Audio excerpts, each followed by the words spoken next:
Sujet nombre, SCP-51. Modèle obstétrique japonais. Classe, sur. Procédure de confinement spéciale, SCP-51 et SCP-51A doivent être conservés dans une cellule de confinement scellée. SCP-51A est conservé dans un casier verrouillé dont on peut régler la température, équipé d'une fenêtre d'observation afin de prévenir toute dégradation de ses composants. Tous les membres du personnel, à l'exception du personnel féminin enceinte ou plus largement non stérile car elle pourrait ne pas être au courant d'un début de grossesse, sont autorisés à accéder à SCP-51 du moment qu'une requête est déposée et acceptée par l'administration du site au préalable. Description: SCP-51 est une statuette d'une femme d'environ 25 cm, très bien réalisée sur le plan anatomique, taillée dans l'ivoire, possédant des signes distinctifs asiatiques. Les analyses microscopiques révèlent que ses cheveux appartiennent à un être humain. La représentation est articulée aux épaules, aux hanches et aux genoux. Un couvercle d'ivoire protège la partie stomacale et s'ouvre sur une cage thoracique et des organes très détaillés ainsi que sur un fœtus en ivoire de 2,5 cm connecté à la représentation principale par un cordon ombilical en cuir. En présence d'une femme enceinte, SCP-51 agit de plusieurs manières délétères sur la grossesse, résultant généralement en une fausse couche. Les rapports décrivent une légère mais ferme compulsion forçant le sujet à prendre la statuette en main, à ouvrir son couvercle stomacal et enlever le fœtus. Des nausées et des crampes surviennent dans les 5 minutes après exposition, ainsi qu'un saignement vaginal pouvant évoluer en hémorragie dans la demi-heure, et, dans la majorité des cas recensés, une fausse couche dans les 2 à 24 heures. Les dossiers médicaux indiquent que les fœtus ainsi perdus présentent des malformations modérées, voire graves.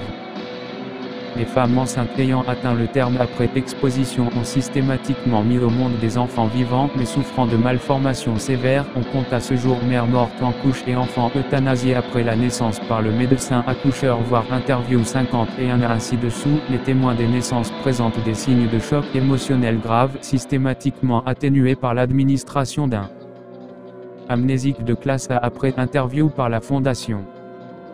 SCP-51A est un fragment de texte transcrit sur une feuille de riz, découverte avec SCP-51. Le texte actuellement lisible est écrit avec une encre végétale datée du XIIe siècle, et les caractères ont été identifiés comme un ancien dialecte japonais connu.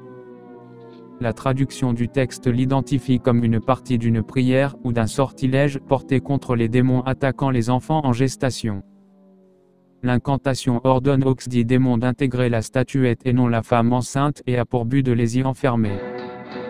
Malheureusement, le temps a dégradé le papier et l'encre, rendant la majeure partie de l'incantation et des instructions, s'il y en a, illisibles. Addendum, SCP-51 et SCP-51A furent découverts dans une boîte d'anciens artefacts japonais, livrés anonymement au muséum en 1938, après 60 ans et un certain nombre d'accidents résultant du contact avec des secrétaires, des chercheuses et des étudiantes. Un agent travaillant aux archives du musée comprit les propriétés de l'artefact et récupéra l'objet pour que la Fondation. Interview 51A1.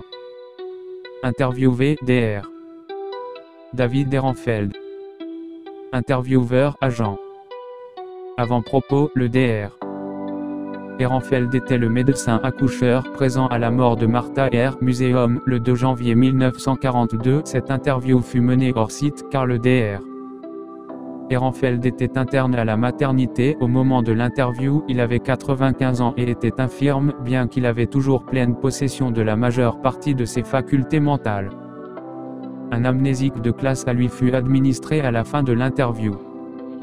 Début de l'enregistrement, octobre 20. Intervieweur: merci de me recevoir, docteur. Dr. Ehrenfeld: mais de rien. J'ai enterré la majeure partie des gens qui auraient été intéressés par de telles histoires. Et encore, ils auraient sûrement cru que je mentais ou que je glissais vers la démence. Aujourd'hui, vous pouvez croire la même chose, mais à mon âge, on y prête plus attention. Petit rire. Intervieweur: pourriez-vous me dire ce dont vous vous souvenez des événements du 2 janvier 1942? Dr. Ehrenfeld: c'était un jour moche. Froid et moche. Peut-être une très belle ville, mais l'hiver y est mauvais. Il était déjà tard dans la soirée lorsque mon concierge me dit que j'avais été appelé. J'étais fatigué, certes, mais une naissance est toujours une expérience formidable. Je pensais que ça me remonterait le moral. Il boit une gorgée.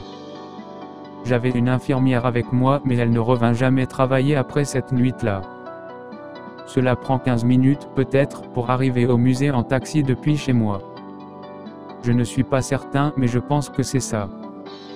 Le portier m'attendait. Il me mena jusqu'à la pièce où il avait allongé la pauvre me. Sur une table basse, couverte de morceaux de toile, je crois. Pour que ce soit plus confortable pour elle. Intervieweur: comment allait-elle à votre arrivée? Dr. Ehrenfeld: à y repenser, j'aurais dû me rendre compte qu'elle allait très, très mal. Mais j'étais jeune et peu expérimenté. Elle était silencieuse et ne grognait qu'à chaque contraction, elle ne répondit pas lorsque je vérifiais ses signes vitaux tout en lui parlant. Elle ne me regarda même pas. Il y avait beaucoup de sang, un jet couvrit mes mains alors que je descendais pour l'aider à donner naissance. Le sol était lisse de sang sous elle. Et l'enfant n'était même pas retourné. Elle était bien dilatée et les contractions étaient proches les unes des autres, et cela me fit craindre qu'elle pût donner naissance par le siège. Je montrais toutefois un visage calme. Je ne voulais pas faire paniquer mon infirmière ou le Dr. Merrill, qui était proche. Un vieil homme digne. Je pense que je voulais l'impressionner. Pause. Bruit de respiration suivi d'une nouvelle intervieweur et donc, docteur. Dr. Ehrenfeld: tout ce sang me faisait craindre que sa vie était en danger. Je lui dis de pousser et elle poussait. Et mon infirmière l'aidait, appliquant une pression vers le bas sur son abdomen tandis que je tentais d'aider manuellement à la sortie de l'enfant. Je vais vous épargner les détails d'une procédure de naissance par le siège, vous pourrez les trouver dans tous les manuels obstétriques de l'époque. J'ai sondé manuellement et senti, j'ai cru que c'était un nœud du cordon ombilical, peut-être enroulé autour du cou de l'enfant. J'ai failli me retirer, pensant qu'une épisiotomie serait nécessaire, mais ça se déchira avant que je ne le puisse. Il avait de plus en plus de sang et l'enfant commença à émerger dans mes bras. Pause. Je n'avais jamais vu quoi que ce soit de ce genre. Vous êtes chercheur, connaissez-vous quelque chose aux malformations céphaliques? C'était rare. Je pensais que l'enfant serait un mort-né. Sa chair était grise, pas le gris verni d'une naissance normale, mais un gris sans vie, un gris dégradé. Et l'odeur de la pourriture. Je reculai alors que la pauvre mère criait en poussant pour la dernière fois et l'enfant atterrit dans mes bras tandis qu'une forte hémorragie se déclencha. La difformité indicible. La cage thoracique était complètement ouverte, les membres. Intervieweur: mais ce n'était pas un mort-né. Dr. Ehrenfeld: ça m'a regardé. J'ai entendu l'infirmière au-dessus de moi tentant de réanimer la mère, puis je l'ai entendue halter et vaciller lorsqu'elle vit ce que je tenais dans les bras. Déglutir tandis que l'odeur remplissait la pièce. J'ai voulu lâcher la créature, mais elle s'accrochait à mes mains, je sentais ma peau se couvrir d'ampoules et craquer. C'est étrange, je m'en souviens extrêmement bien. À mon âge, je n'arrive pas toujours à me souvenir de ce que j'ai mangé au dîner. L'enfant était presque 2 fois plus grand qu'un fœtus normal et viable de 8 mois. La partie inférieure de son corps était segmentée. Tout au bord de l'étouffement. Une pause de 2 minutes est prise pour que l'intervieweur aide le Dr. Ehrenfeld avec un masque à oxygène proche. Intervieweur: qu'avez-vous fait? Dr. Ehrenfeld: ça a commencé à rire et je l'ai tué. Pause. J'ai brisé sa nuque alors que ça me regardait. Intervieweur: y a-t-il eu des questions ou des conséquences? Dr. Ehrenfeld: léger rire en 1942 alors que le pays était en guerre et que 2 professionnels donnaient leur parole.